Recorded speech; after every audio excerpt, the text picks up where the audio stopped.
नमस्कार दोस्तों, आज फिर से आपका स्वागत है मेरे चैनल पर। आपके प्यार का, आपके व्यूज़ का, आपके लाइक्स का, आपके सब्सक्रिप्शन का बहुत धन्यवाद दोस्तों। आपके इन्हीं चीज़ों से मुझे मोटिवेशन मिल रही है। तो चलिए मैं स्टार्ट करता हूँ आज के टॉपिक पे। दोस्तों आज का टॉपिक बहुत इम्पॉर्टेंट टॉपिक है। हम लोगों में से मोस्टली किसी को भी ना, जिसको इसकी ज़रूरत है वो इसको अवेल नहीं कर पाता। मैं आज बात करने जा रहा हूँ EWS के ऊपर। EWS एक्चुअल में है क्या?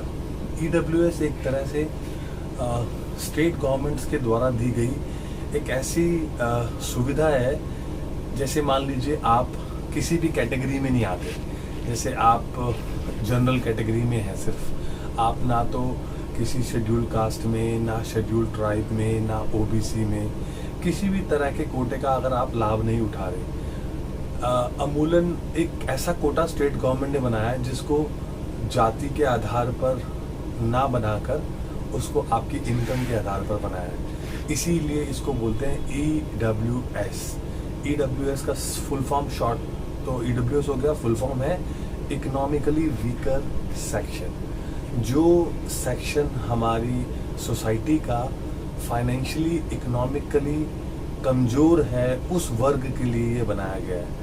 और आपको सही मायने में बताऊं, जो इसका फ़ायदा उठाने के योग्य है ना, वो इसको जानते ही नहीं है। और तो और जो इसको जानते हैं वो इस वर्ग में आते ही नहीं है। वो सेटिंग से, डॉक्यूमेंटेशन से मिसयूज़ कर रहे हैं इस फैसिलिटी का। पर सही मायनों में दोस्तों, ये जो कैटेगरी है EWS, ये एक ऐसी कैटेगरी है, इसमें आप, मैं, हम सब इस कैटेगरी का लाभ उठा सकते हैं अगर हमें ज़रूरत है तो। और मोस्टली जब मैं इसका खुलासा करूँगा तो आपको ज़रूरत अपने आप में समझ में आएगी और आप इसको अवेल कर सकते हैं। इसमें कोई चोर बाजारी नहीं है कि आप कोई मिसयूज़ कर रहे हैं। एज लॉन्ग एज आप ये देखिए, क्योंकि देखो हम लोगों में ना एक जेन्युइनली बता रहा हूँ, हम लोगों में एक शर्म है। जितने हम लोग लोअर क्लास और मिडिल क्लास होते हैं ना, इनमें शर्म होती है कि यार कैसे यार बच्चे को हम EWS कैटेगरी में पढ़ाएंगे। पर दोस्तों अगर आपके अंदर इस शर्म से ऊपर उठकर अगर आप सरकार के डाटा पे जाकर देखें ना, तो आपको लगेगा कि यार एक्चुअल में ये कैटेगरी हमारी ही है। तो दोस्तों अब मैं स्टार्ट करता हूँ आपको एक्चुअल में। डेफिनेशन तो मैं आपको समझा चुका हूँ कि EWS होता क्या है, EWS का फ़ायदा क्या होता है। EWS का फ़ायदा दो तरह से ले सकते हैं हम दोस्तों। पहले तो इसके लिए ना सिविल पोस्ट निकलती हैं। जैसे मान लीजिए, ये पहली बात तो दोस्तों, ये सेंट्रल गवर्नमेंट की स्कीम नहीं है, ये स्टेट गवर्नमेंट की स्कीम है। और स्टेट गवर्नमेंट्स में भी मोस्टली हर स्टेट्स में ये फॉलो हो रही है। और जो क्राइटेरिया मैं आपको बता रहा हूँ वो लगभग सभी में सेम होने वाला है। जैसे अगर हम बात करें, जैसे हम मैं दिल्ली में रहता हूँ तो मैं दिल्ली गवर्नमेंट की बात कर रहा हूँ। तो ये दिल्ली गवर्नमेंट द्वारा कोई लिया गया एक्स्ट्रा इनिशिएटिव नहीं है।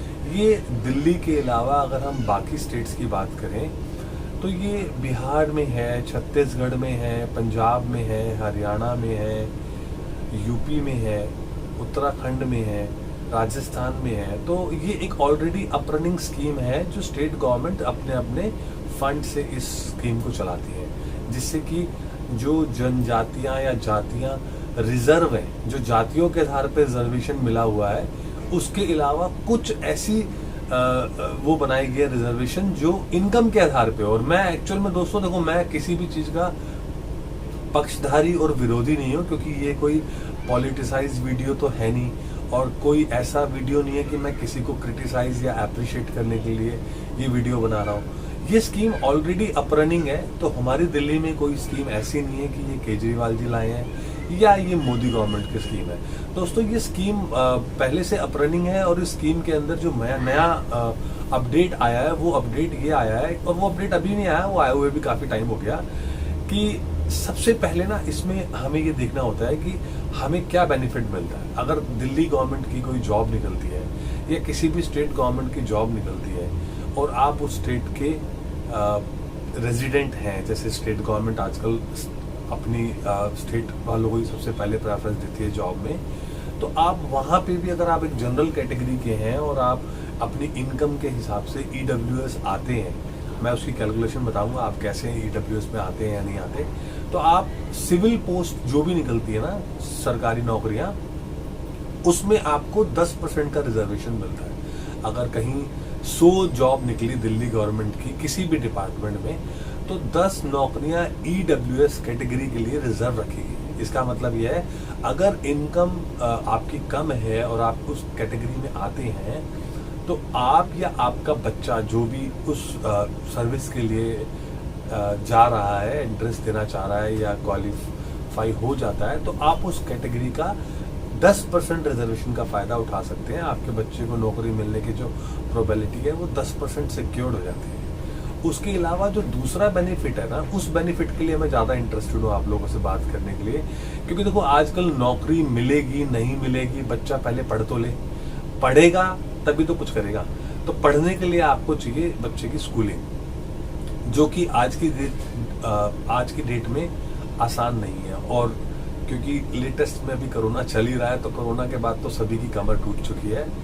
तो किसी ने बेचारे ने निकाल दिया, गवर्नमेंट में डाल दिया, किसी ने अच्छे स्कूल से थोड़े छोटे स्कूल में डाल दिया, तो कुछ लोगों ने अभी भी बॉयकॉट कर रखा है, स्कूल से बाहर निकाल रखा है। तो दोस्तों वो उस कैटेगरी में अब मैं आपको समझाना चाह रहा हूँ कि दो तरह से आप फ़ायदा ले सकते हैं। या तो आप अपने बच्चे को EWS पढ़ाना चाहते हैं, या फिर स्कूल में, या फिर आप कोई जॉब चूक के लिए। तो अभी मैं आपसे मोटा मुद्दा जो है ना वो यही कहना चाह रहा हूँ कि आप बच्चों की एजुकेशन के बारे में अगर आप सोच रहे हैं, तो आप EWS कैटेगरी में अगर आते हैं, तो आप उस कैटेगरी को अवेल कैसे करेंगे, ये सब कुछ मैं आगे आपको ब्रीफली बताता हूँ। सबसे पहले हम पार्ट 1 में आते हैं, जिसमें आपको ये देखना है कि आप EWS में आते भी हैं या नहीं आते।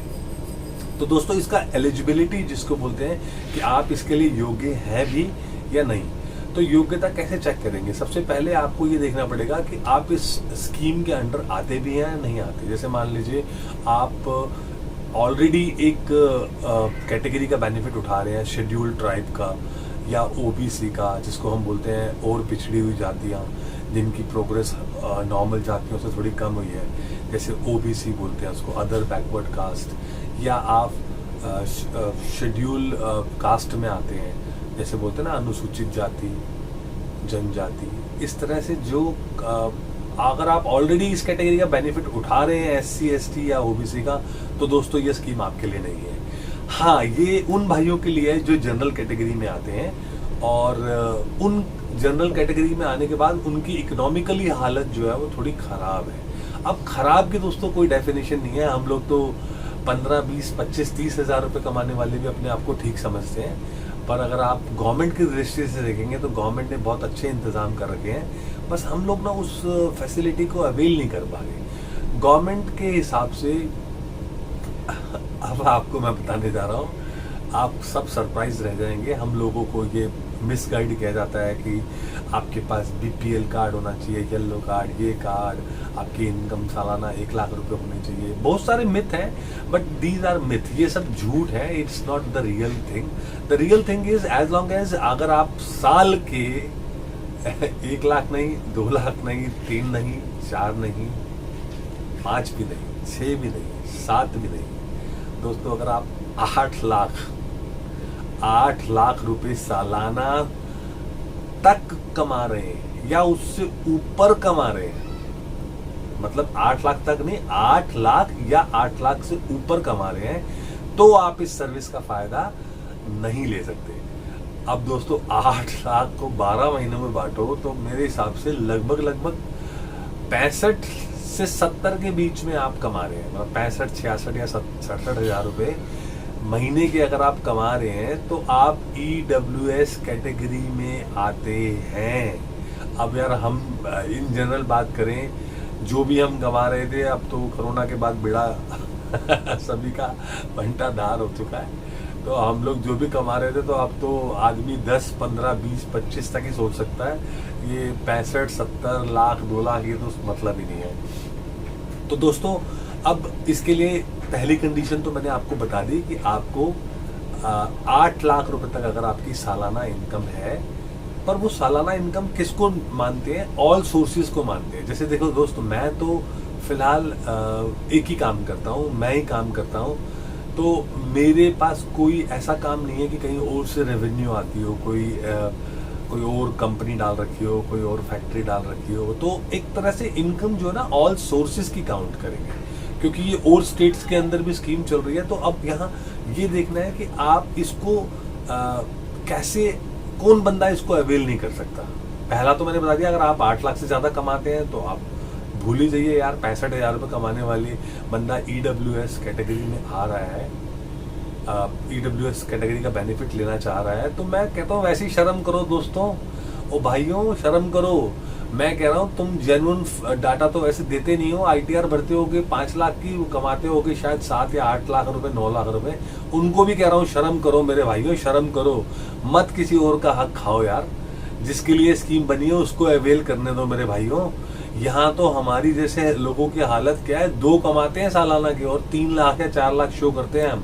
रीजन कि हमारी ITR अच्छी हो जाए, हम कल को लोन लेके, मतलब हम दोस्तों इतना भी हिम्मत करके दिखाते हैं कि हम लोन लेके भी अपने बच्चों को पढ़ाते हैं कि यार EWS का टैग ना लगा दे बच्चों के ऊपर। ये भी माइंडसेट हमारा होता है। पर दोस्तों मैंने भी ये कंक्लूड किया है कि लगता है ना टैग तो लग जाए यार, पढ़ाई तो बच्चों की एटलीस्ट, ठीक है। पर अगर आप जेन्युइन हो तो ही दोस्तों इसका फायदा उठाना, क्योंकि मैंने बहुत सारे फ्रॉड से भी बात की है। फ्रॉड हैं बहुत सारे लोग जिनके बच्चे तो गाड़ी गुड़ी में जाते हैं, और क्या बताऊं यार, किसी का नाम नहीं ले सकते हम पर्सनल लेवल पे।